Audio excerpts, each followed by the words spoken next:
ለአንድነት የሚነገር ነው። ለሶስትነት እኔ ጠየኩት ለሶስትነት ነው። ኦኬ እኔ ደግሞ ስለመፍጠር ሳወራህ አብ በወልድ በኩል ፍጥረትን ፈጠረ ሲል የአብና የወልድን ሚና ለይቶታል እያልኩ ነው። ምንድነው ልዩነቱ? ልዩነቱን ያስረዱኝ። ምንድነው ልዩነቱ? የአብ ሚና ምንድን ነው? የወልድ ሚና ምንድን ነው? እሺ ልዩነቱን ላስረዳ። መጀመሪያ ቃላቱ ልዩነት እንዳለው የተረዳሁት ከእግዚአብሔር ቃል ከመጽሐፍ ቅዱስ ላይ አብ በወልድ በኩል ዓለምን ፈጠረ ሲል ሁለቱም እኩል ዝም ብሎ እኩል የፈጠሩ ቢሆን አብና ወልድ ፈጠሩ ይል ነበር። ግን ምንድነው ደጋግሞ የሚናገረው ከአብ በወልድ በኩል ይላል። ሁሉ ከእርሱ በእርሱ የሆነ አንድ አምላክ አብ አለን ካለ በኋላ ከሚለው ለአብ ከተጠቀመ በኋላ ሁሉ ደግሞ በእርሱ በኩል የሆነ ደግሞ ወልድ አለ፣ አንድ ጌታ ኢየሱስ አለን ይላል። አንደኛ ቆሮንቶስ 8 ክፍሉን ላውጣው። መጀመሪያ በተርሚኖሎጂ ደረጃ የገለጽኩልህ ነው። ሀሳቤ ገብቷል። ሁለቱ ቃላት ልዩነት አላቸው ነው ሳይሆን አንዴ ተርሚኖሎጂን ሰማ ነው እኮ ልዩነቱን ይንገሩኛል። መጀመሪያ ተርሚኖሎጂን ከሰማኸው ኦኬ ምንድን ነው መጽሐፍ አብራርቶታል ወይ በወልድ በኩል ሲል ዲፕሊ ይሄ ብሎ አብራርቶታል ወይ ካልከኝ እኔ እስካሁን የተብራራ አላገኘውም። ሀሳቤ ገብቷል። ስለ ዲፕሊ አላወራሁም እኔ። እርስዎ ምን አሉኝ? ልዩነት አለ አይደለ? አላሉኝም? ልዩነት እኮ የነገርኩህ። ልዩነቱን ይንገሩኝ። ለምሳሌ አብ በወልድ በኩል አልኩህ እኮ። አንዴ ስሙኝ። የአብ ከወልድ በመፍጠር ውስጥ ልዩነቱን ይንገሩኝ። ምንድን ነው ልዩነቱ? ነገርኩህ። ሁሉ ከአብ ተፈጠረ አልኩህ። ወልድ ፈጣሪ ነው ለአብ ሰጠ ነው። ለወልድ አይነገርም ከሚለው ለወልድ አይነገርም በሚለው ነው። አሁን ስሩሂም አብ ነው የፈጠረው ስሩ ወልድ እንጂ ለወልድ ከአብ አይነገርም። ይነገራል። ምክንያቱም የአብ የሆነው ሁሉ የወልድ ስለሆነ። ወይ ማምታታት! ምንም ማምታታት አይደለም። ልዩነት አለው እኮ ቆይጩና አንድ ጥያቄ ልጠይቅህና አንተም አብራራልኝ መልስልኝ። ወንድማችን አንድ ጥያቄ ልጠይቅህና ይህን ከመለስክልኝ እኔ በቃ በግብር ልዩነት እንዳለ አምናለሁ። እሺ አንድ ጥያቄ ብቻ ልጠይቅህ። ይቅርታ አንድ ጥያቄ ልጠይቅህ። ጩና እሺ ተረጋጋ እንጂ ወንድሜ።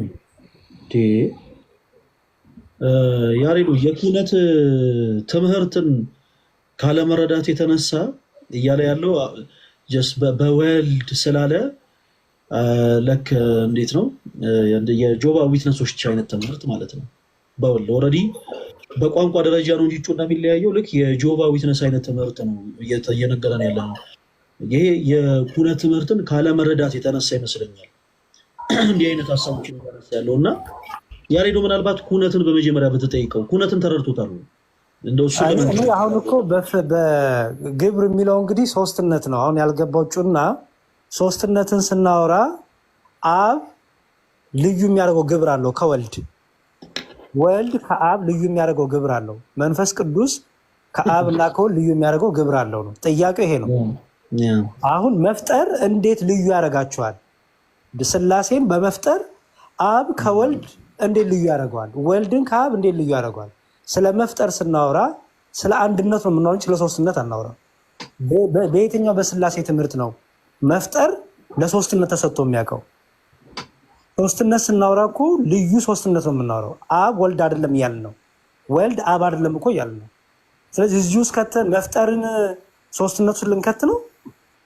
እኔ አሁን ኩነት እንዲሁም ኩነትማ በጣም እንዲሁም ለሱ በጣም እንትን እንዳይለው አሁን እዚህ ላይ ራሱ ገና ግብር ላይ እኮ መቼ አልተግባባ ነው። ጩና እንደዚህ እናደርግ። ለምሳሌ የኔን እስቲ ገለጻ ስማውና ከዛ ካልተመቸ አልተመቸኝም ትለኛለሽ። ምክንያቱም መማማር ስለሆነ እኔ የምፈልገው። ኦኬ ወልድ በስላሴ ዘንድ የግብር ሶስትነት የሚባለው አብ አባት ነው፣ ወልድ ልጅ ነው፣ መንፈስ ቅዱስ ሰራጺ ነው። ይሄ ብቻ ነው የግብር ሶስትነት ማለት። የኛ የስላሴ ትምህርት አብ ግብሩ መውለድ ነው፣ አለቀ። መወለድ ሆኖ አያውቅም። ወልድ ግብሩ መወለድ ነው፣ መውለድ ሆኖ አያውቅም።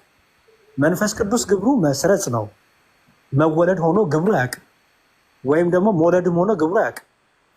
መንፈስ ቅዱስ ከአብ ብቻ ይሰርጻል፣ ከአብና ከወልድ አይሰርጽም። ይሄ ልዩ የሚያደርገው በአካል ውስጥ ያለ በሶስትነት አካል በሶስት አካል ያለ ልዩ የሆነ ግብር ነው።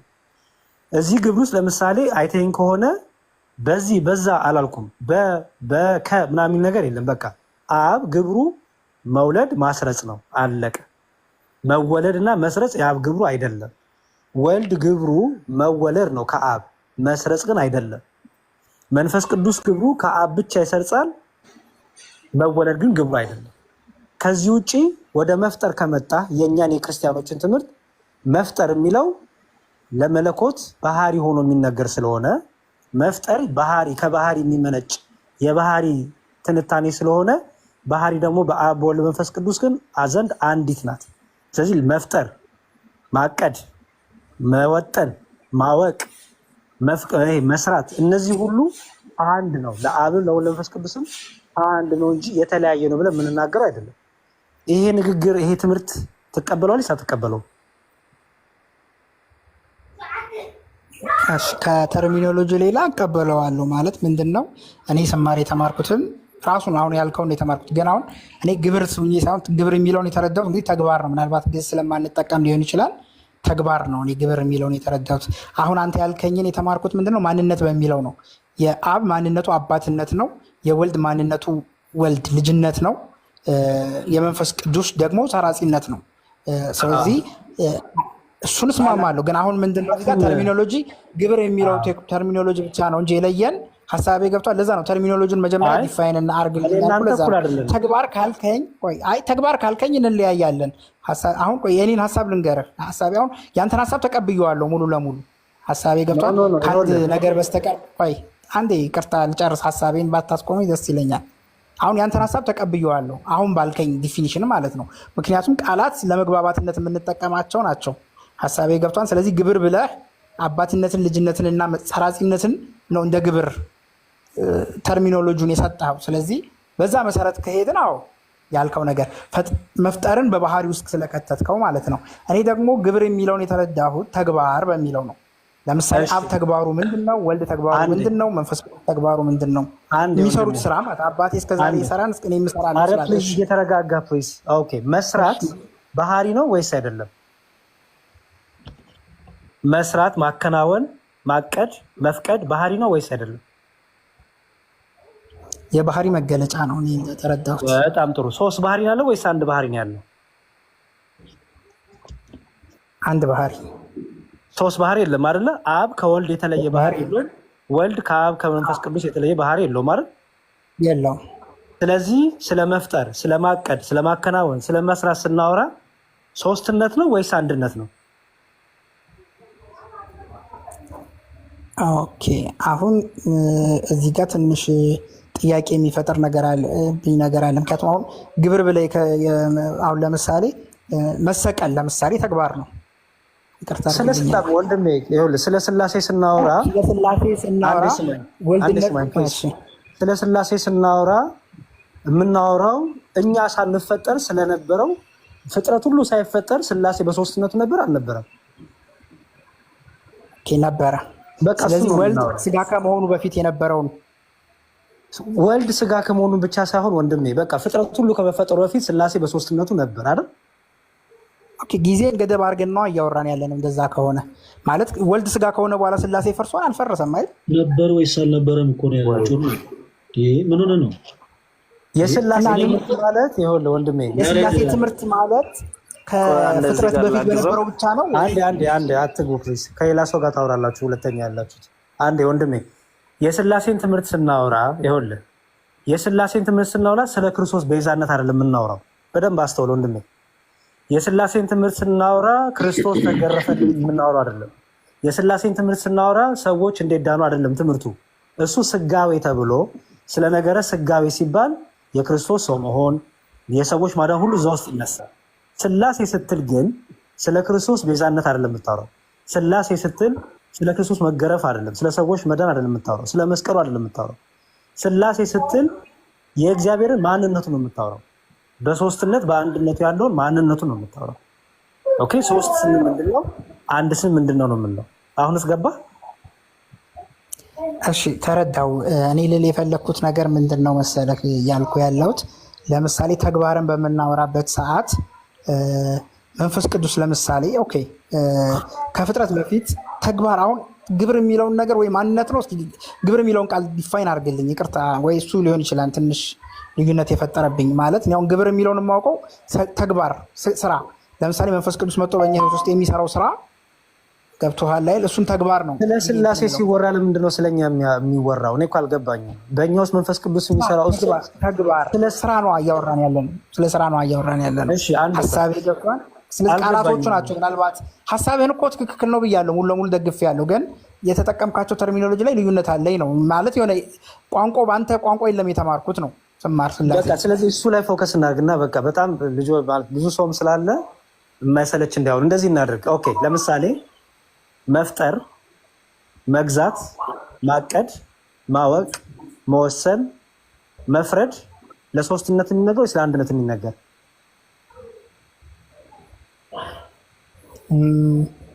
አሁን ብዙ ቃላቶችን አንድ ላይ የጨፈለቃቸው አብዛኞቹ ለአንድነት ይነገራሉ፣ ለሶስትነትም ለሁለትነት ለምሳሌ ተናገራል። አሁን መፍረድን በምናነሳበት ሰዓት መፍረድ የሚለው ለምሳሌ ከመፍረድ ውጭ ሌላዎቹ ለአንድነት ይነገራሉ። በጣም ጥሩ በጣም ጥሩ። እሺ ለምሳሌ መፍረድ ላይ የአብ የወልድ መንፈስ ቅዱስ ልዩነቱ ምንድን ነው? ለምሳሌ ዮሐንስ 5 ላይ ኢየሱስ ክርስቶስ ምን አለ? አብ ፍርድን ለወልድ ሰጠው እንጂ አብ በአንድ ሰው እንኳ አይፈርድም የሰው ልጅ ስለሆነ ይላል። ስለዚህ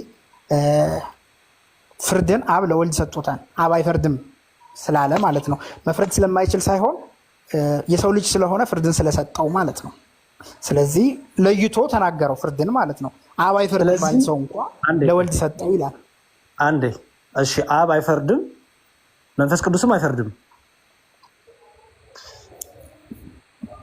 አሁን አይፈርድም የሚለው ፍርድን የሚለው በዮሐንስ 5 አውድ ውስጥ የትኛውን ፍርድ የሚለውን ጥያቄ ያመጣል። እኔ እንደተረዳሁት በአውድ ውስጥ በሰው ልጆች ላይ መጨረሻው ዘመን ላይ የሚፈለው ፍርድ በሙታንና በሕያዋን ሊፈርድ የተዘጋጀው ወልድ ነው።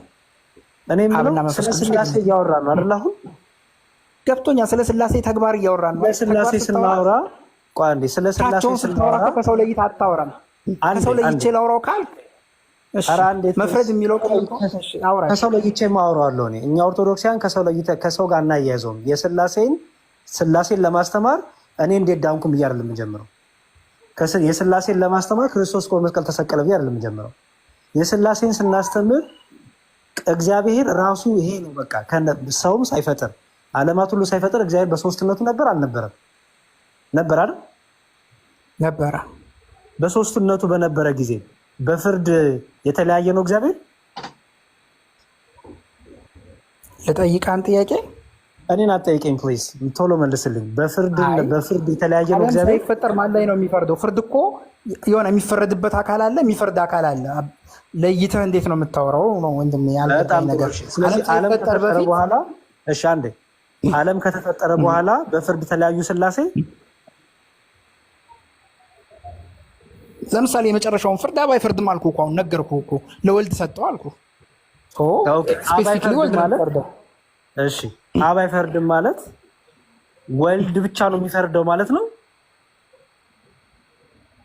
የመጨረሻውን ፍርድ ሙታንና ሕያዋን ፍርድ የተደረገው ወልድ ነው። በአጭሩ የፍርድ ቀለት የአብ ስራው ምንድን ነው? የአብና የመንፈስ ቅዱስ ስራ ምንድን ነው? ምን በፍርድ ቀለት ፍርድን ሙሉ ለሙሉ ለወልድ ሰጥቶታል ይላል። በቃ ዲፕሊ መጽሐፍ የሚነግረኝ እስከዛ ነው። እስከተጻፈው አላልፍም። በቃ አብ አንድ ሰው እኮ አይፈርድም ፍርድን ለወልድ ሰጠው ካለ እሱን ነው የምቀበለው። ሀሳቤ ገብቷል። ዲፕሊ ገብቻ አልፈላሰፍም። ቅዱስ በፍርድ ቀን ምንድን ነው ድርሻ ምንድን ነው? የአብና የመንፈስ ቅዱስ ፍርዱ ወልድ ነው የሚፈርደው አልኩህ እኮ። ወልድ ደግሞ የሚፈርደው የአብን ፍርድ ነው አለ። አንዴ ቆይ፣ አብና መንፈስ ቅዱስ በዳግም ምጽአት ዕለት ምንም ድርሻ የላቸውም። ወልድ ብቻ ነው የሚፈርደው አላልኩም። ስለ ፍርድ ከተነሳ አብ በአንድ ሰው አይፈርድም በፍርድ ቀን እኮ ስለ ፍርድ ከተነሳ ምንም ድርሻ የላቸውም ብለህ ጠቀለልከው። ድርሻ የላቸውም እኮ ሌላ ነገር ነው። ስለ ፍርድ ብቻ ካወራን ነው። ስለ ፍርድ ነው ያወራሁት። ስለ ፍርድ ብቻ ካወራን እንጂ ከፍርድ ውጭ ሌላ ድርሻ ይኖራቸዋል። ሀሳቤ ገብቷል። እኔ አልገባኝም። ስለ ፍርድ ነው ያወራሁት። ስለ ፍርድ ላይ በመጨረሻው ቀን መንፈስ ቅዱስና አብ ምንድነው ድርሻቸው? እንግዲህ መጽሐፍ ቅዱስ የነገረኝ ነገር የለም እዛ ክፍል ላይ አለ ካልክ ወልድ እንደሚፈርድ ነው። ያው ወልድ ፈረደ ማለት የእግዚአብሔር ፍርድ ስለሆነ የአብና የመንፈስ ቅዱስ ፍርድ እንደሆነ ይታወቃል። ምክንያቱም ወልድ ምን ብሏን ዝቅ ብሎ የምፈርደው ፍርድ የአባቴን ፈቃድ እንጂ የራሴን ፈቃድ ስለማልፈርድ ፍርዴ ትክክል ነው ብሏል። በጣም ጥሩ። ስለዚህ ፍርድ የአብም ናት የወልድም ናት ማለት ነው። የሚፈርደው ፍርዱን የሚያከናውነው የሚፈጽመው ወልድ ነው እያለ ነው። ሀሳቤ ገብቶሃል? አብ አይፈርድም አለ። ምን ማለት ነው? አንተ አብ በአንድ ሰው እንኳ አልፈርድም ሲል ምን ማለት ነው? በጣም ጥሩ። እሺ ሀሳቤ ገብቶሃል? ቃል በቃል አሁን አውዱን የተከተለ ፍታው ማለት አንዴ ለምሳሌ በማቴዎስ ወንጌል ምዕራፍ 24 ላይ ስለዛች ቀንና ስለዚያች ሰዓት በቀር ከአባት ብቻ በቀር ወልድም ቢሆን አያውቅም፣ የሰው ልጅም ቢሆን አያውቅም፣ ወይም ወልድ አያውቅም፣ ወይም መላእክትም ቢሆን አያውቅም ይላል አይደል? ይላል። በጣም ጥሩ። ይሄን ፍታልኝ። አሁን ከፍርድ ቀን ጋር የተያዘ ቃል ነው አይደል ይሄ? እሺ አብ ብቻ ነው የሚያውቀው፣ ወልድ አያውቅም? ከፍርድ ቀን ጋር ስለያያዝ ነው መፍረድ የአብ የወልድ ብቻ ነው ስላልከኝ፣ እዚህ ጋር ደግሞ አብ ብቻ ነው የሚያውቀው ያን የፍርድ ቀን ይላል፣ ወልድ አያውቅም ይላል። እንዴት ልፈታው ነው? ኦኬ ክፍሉ ወልድ ልጅም ቢሆን አያውቅም ነው የሚለው። ኢየሱስ ክርስቶስ በምድር ያው ነገረ ስጋዌን አብረ ማንሳት አይቀርም። እዚህ ጋር አሁን እኔ እዚህ ክፍል ላይ ያጠናሁት እንትን ልንገርህ። ኢየሱስ ክርስቶስ ፍጹም አምላክ ፍጹም ሰው ስለሆነ ሰውነቱንም ማንሳት ነው ማለት በእውቀት ያድግ ነበር ይላል። በእውቀትና በጥበብ ያድግ ነበር ይላል። ስለዚህ ኢየሱስ ክርስቶስ በምድር በነበረ ሰዓት በእውቀትም ያድግ ነበር ይላል። ማለት እንግዲህ እውቀቱ የሚያድግ ፈጣሪ እውቀቱ ሊያድግ አይችልም። መለኮት እውቀቱ ሊያድግ አይችልም። ሰውነት ነው እውቀት የሚያድገው ከሆነ ነገር እየመለስኩ ነው። ያውቃል ወይስ አያውቅም ነው እኮ ጥያቄው። ቀላል ነው። ያውቃል